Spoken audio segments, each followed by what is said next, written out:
ऋषि महात्मा जो शाप देते हैं उसका उद्धार भगवान के हाथ से ही होता है समय पर। वही है सो भगवान गए, उनको तो पता ही था, जमपुरी में तो था ही नहीं, वही राजा बलि के दरबार में चले गए दोनों भाई। राजा बलि ने स्वागत किया, चरण पखाड़े और चरण पखाड़ करके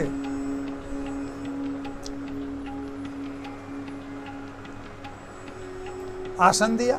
कहा प्रभु दैत्य के दरबार में अब भगवान का आना असंभव, लेकिन उसको आज आपने संभव कर दिया। यह मेरे सौभाग्य का परिचायक है। दैत्य और दानव असुर के यहाँ भगवान का पधारना ये तो असंभव है और उसे आपने संभव कर दिया। इसका मतलब है मेरा सौभाग्य का उदय हो गया। धन्य प्रभु। आओ भगत की और उसके बाद निवेदन किया कि प्रभु आखिर आपके आने का कारण जरूर कुछ विशेष होगा। हम दानवों के पास आप आते नहीं। अरे मेरे पास वामन अवतार में भी आप क्यों आए थे? कश्यप जी की पत्नी अदिति ने आपकी तपस्या की थी। क्यों? बेटे इंद्र की राजगद्दी लौटाने के लिए, और उसे लौटाने के लिए आपने मेरे पास अपना चरण रखा और चाहे जैसे भी हो छल से दुनियादारी लिया। इंद्र का काम बनाने के लिए आप आए थे। ऐसे मेरे पास आप क्यों आते? आज भी आप मेरे पास क्यों आएंगे? अवश्य कोई काम होगा। आप आदेश ने, दास आपका आदेश मानने के लिए तैयार है। भगवान ने कहा बलि, मरीचि के 6 पुत्र थे। ब्रह्मा जी को देखकर हंसने के कारण उन्हें श्राप मिला और श्रापित होने के कारण वे हिरण्यकश्यप के पुत्र बने। वहां से मरकर मेरी माता देवकी के गर्भ से 6 पुत्र बारी बारी से जन्मे। उनको कंस ने अपने हाथों से मारा और वह आपके यहाँ है। कल हाँ मारा, बिल्कुल वही है, उसी को मैं लेने आया।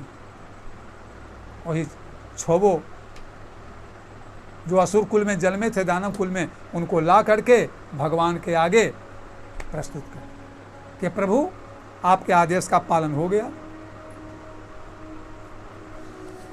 वही भगवान ले करके कृष्ण बलराम दोनों कुरुक्षेत्र में आए और माता देवकी को सौंप दिए।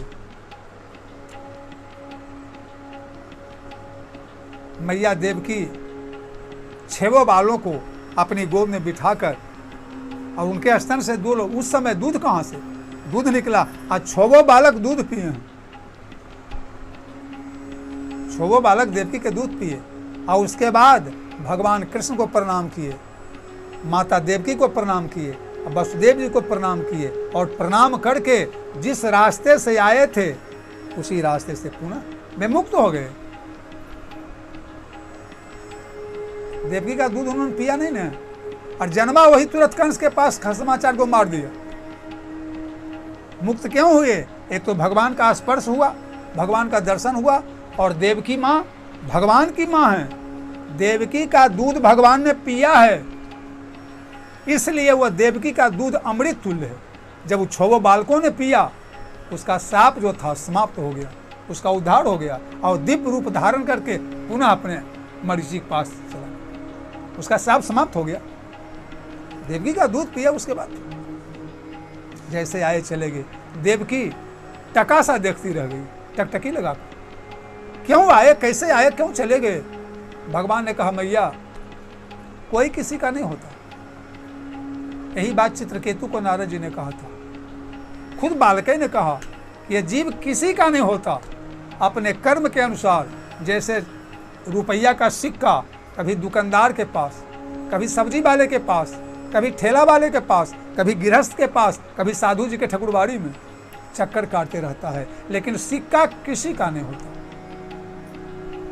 गाड़ी में लोग यात्रा करते हैं, रिजर्वेशन हो गया कलकत्ता तक का, कलकत्ता में उतर जाएंगे, वह सीट का फिर रिजर्वेशन कोई दूसरा कराएगा, फिर गाड़ी आएगी, बाढ़ में उतर जाएगा, वहाँ से फिर रिजर्वेशन किसी का होगा। सीट वही है, लोग बैठते हैं, रिजर्वेशन करा कर, लेकिन वो सीट किसी का नहीं होता। समय आएगा सीट आपको छोड़ देगा और आपको सीट छोड़ना पड़ेगा। यही हालत है घर का। जैसे गाड़ी का सीट है वैसे ही घर का घर है। जैसे गाड़ी के यात्री हैं, स्टेशन आएगा उतर जाएगा, वैसी घर के परिवार हैं, समय आएगा चल देंगे। इस भ्रम में जो पड़ता है वही 84 में जाता है। जो घर को अपना मान लिया, परिवार को अपना मान लिया, वो पूरा धोखा में है। जो परिवार को अपना मानता है, घर को अपना मानता है, पूरा धोखा में है। ऐसे तो 16 आना है, 17 आना धोखा में। और सबसे बड़ा मूर्ख है वो। अगर जो परिवार को और मकान को अपना समझता है, 17 आना मूर्ख है, ऐसे 16 आना दुनिया में गिनाता है।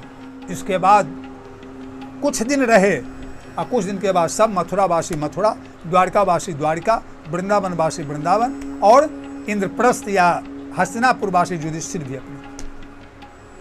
वर्षा ऋतु आ गई। वर्षा ऋतु में तो कुरुक्षेत्र में मकान दुकान तो उठाए नहीं थे।